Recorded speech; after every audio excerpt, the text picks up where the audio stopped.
शिवांगी रसोई से पसीना पोंछते हुए निकली ही थी कि उसे बगल वाले कमरे से फुसफुसाने की आवाज़ आई।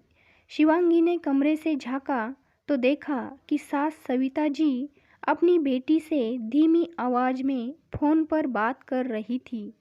बेटा सुमन, मेरा क्या है, आज नहीं तो कल चले जाएंगे, मगर तेरी भाभी को इतनी समझ तो होनी चाहिए कि अपनी सास को अच्छा अच्छा खाना खिलाए। जब देखो रोटी सब्जी दाल चावल यही बनाती रहती है। क्या रोज रोज यह खाना खाते हैं?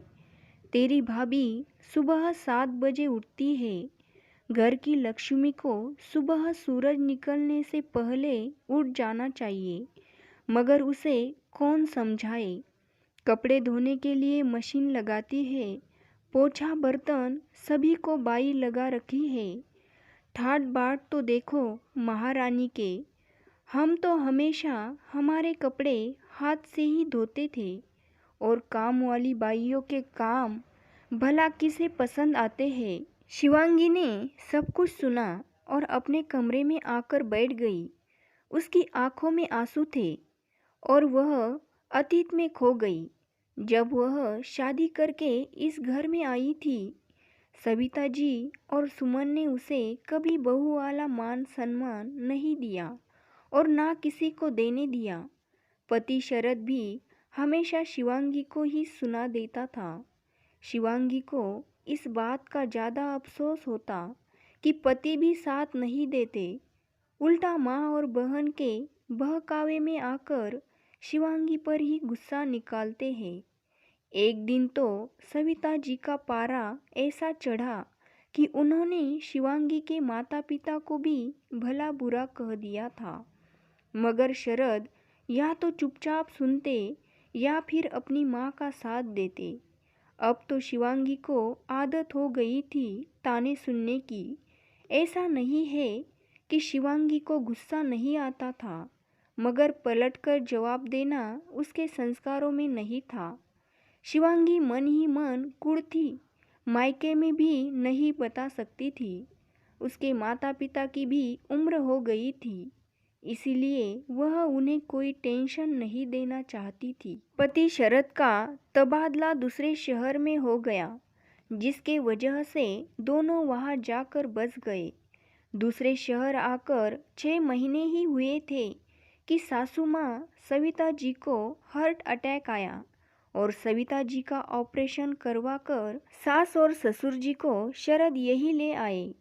बेटी सुमन की शादी हो गई थी, तो अब सविता जी फोन पर बेटी को सारी राम कहानी सुनाती थी।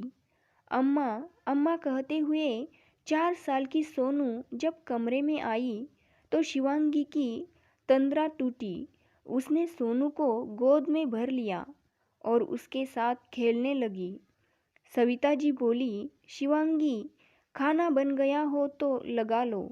शिवांगी रसोई से दाल चावल सब्जी रोटी ले आई। इतने में शरद भी आकर डाइनिंग टेबल पर बैठ गया।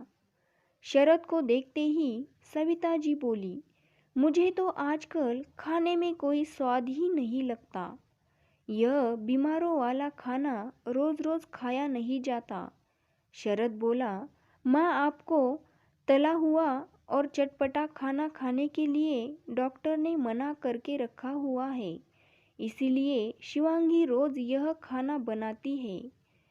पकोड़े समोसे यह सब हम भी नहीं खा रहे हैं, बल्कि आपको तो यह सोचना चाहिए कि मेरी वजह से घर में तला खाना बन ही नहीं रहा है और कोई नहीं खा रहा है।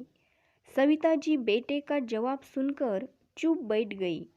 दूसरे दिन सुबह जब शिवांगी कपड़े धोने को मशीन लगा रही थी, सविता जी बोली, बहू यह रोज रोज मशीन चलाती हो, जानती हो बिल कितना आता है? शरद ऑफिस के लिए तैयार हो रहा था। यह सुनकर बाहर आया और बोला, हम जानते हैं बिल कितना आता है और वह बिल मैं भरता हूँ, इसीलिए आपको चिंता करने की कोई ज़रूरत नहीं है। और अगर शिवांगी दिन भर कपड़े बर्तन यही करेगी तो दूसरे काम कब करेगी। सविता जी फिर चुप बैठ गई।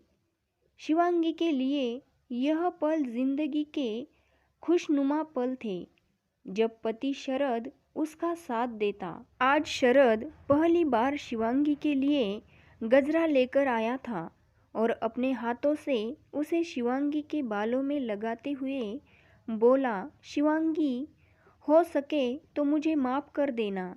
शिवांगी बोली, क्यों? शरद बोला, एक रोज़ जब मैं अपने कमरे में ऑफिस का काम कर रहा था तो मुझे बगल वाले कमरे से माँ की आवाज़ सुनाई दी।